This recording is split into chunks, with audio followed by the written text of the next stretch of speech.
Hello BSc first year students, कैसे हैं आप सभी। उम्मीद करता हूँ सभी अच्छे होंगे। मेरा नाम है विवेक और हम आज डिस्कस करने जा रहे हैं एक मोस्ट इम्पोर्टेंट टॉपिक अल्टर्न एरिया के बारे में, जो आपके बीएससी फर्स्ट सेमेस्टर में आपका थ्योरेटिकल पेपर आता है एनिमल डाइवर्सिटी में। तो गाइस, आपका जो ये अल्टर्न एरिया है ये आपका मोस्ट इम्पोर्टेंट क्वेश्चन रहता है, तो आज को डिस्कस करने वाले हैं। तो अल्टर्न एरिया जो है इसका जीवन चक्र से रिलेटेड क्वेश्चन आता है, या अल्टर्न एरिया के बारे में इसके सिम्टम्स वगैरह पूरा लिखने को 5 से 15 नंबर के बीच क्वेश्चन आता है। तो अल्टर्न एरिया जो सबसे पहले होता है ये आलू का पूर्व अंगमारी रोग होता है।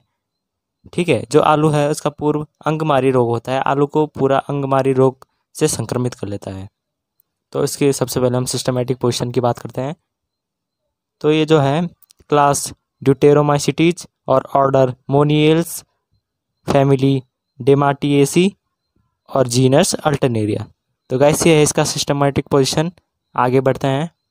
वैसे तो ये आलू का अंगमारी रोग है। तो आगे बढ़ते हैं। अब आते हैं इसकी प्राप्ति स्थान के ऊपर। प्राप्ति स्थान यानी कि हमको मिलता कहाँ से है, कहाँ प्राप्त होता है। कवक अल्टरनेरिया प्राय आलू पर पाया जाता है तथा आलू में पूर्व अंगमारी रोग या ईयरली ब्राइट ऑफ पोटैटो फैलाता है। तो गाइस, इस प्रकार से ये आलू के ऊपर पाया जाता है और इस प्रकार से आलू की लीफ है, लीफ पर इन्फेक्ट करता है और धब्बे के समान या स्पॉट्स बनाता है। और यह आलू इसको भी इन्फेक्ट करता है, आलू पर धब्बे धब्बे से बना देता है और इसकी लीफ पर को भी इन्फेक्ट करके इस पर धब्बे से स्पॉट्स बना देता है। एग्ज़ाम में आप इस डायग्राम को बना सकते हैं। ये भी एक मोस्ट इम्पोर्टेंट डायग्राम है जिसको आप बेसिकली बना सकते हैं। आगे बढ़ते हैं। फसल बोने के 3-4 सप्ताह बाद ही यह कवक या फंगस आलू के पौधे की पत्तियों पर हल्के पीले कत्थई येलोइश ब्राउन रंग के छोटे आकार के धब्बों या स्पॉट्स में दिखाई देने लगते हैं। तो 3-4 सप्ताहों के बाद ही जो इसमें कवक हैं ये आलू के पौधे की पत्तियों के ऊपर हल्के पीले कत्थई रंग के स्पॉट्स या धब्बों के समान दिखाई पड़ते हैं। रोग के उग्र रूप धारण करने पर कभी कभी संपूर्ण पत्ती ही पीली या कत्थई रंग की पड़ जाती है। इस कथक द्वारा धब्बों या स्पॉट्स को आलू की पत्ती पर हैंड लेंस द्वारा देखने पर ज्ञान होता है कि इन धब्बों में गोलाकार घेरे उपस्थित होते हैं और धब्बा टारगेट बोर्ड जैसे दिखाई देते हैं। कभी कभी आलू के पौधे की पत्ती के अतिरिक्त इसके वृंत तथा ट्यूबर्स भी संक्रमित या इन्फेक्टेड हो जाते हैं। जब इस रोग का प्रभाव आलू पर होता है तो त्वचा का रंग कुछ गहरा हो जाता है। इस प्रकार से इसका डायग्राम ये है इसका VS of infected leaf of potato showing conidiospore conidia and epidermal hair. तो गाइस, ये हैं इसके एपिडर्मल हेयर्स जो इसमें ग्रो होते हैं और इसके कोनिडोस्पोर हैं जिनमें कोनिडिया होते हैं जो जिससे इन्फेक्ट होते हैं। मृति धब्बे भिन्न भिन्न प्रकार के गोले होते हैं तथा यह कुछ भाग कुछ दबा हुआ होता है और आलू काटने पर गुद्दा कत्थई कार्क जैसा दिखाई देता है। इस कवक का कवक जाल या माइसीलियम पोषिता उत्तियों होस्ट टिश्यू में अंतर कोशिकाओं या इंटरसेलुलर अथवा कोशाभ्यंतर इंटरसेलुलर स्थान में पाया जाता है। यह पोषिता उत्तियों के अंदर मिलता है तथा इसकी रचना का अध्ययन करने के लिए संक्रमित पोषिता को पौधे को या इन्फेक्टेड होस्ट प्लांट का उच्छेदन काटना पड़ता है।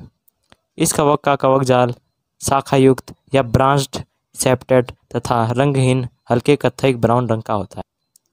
रिप्रोडक्शन या प्रजनन, इस कवक में केवल अलिंगी जनन होता है।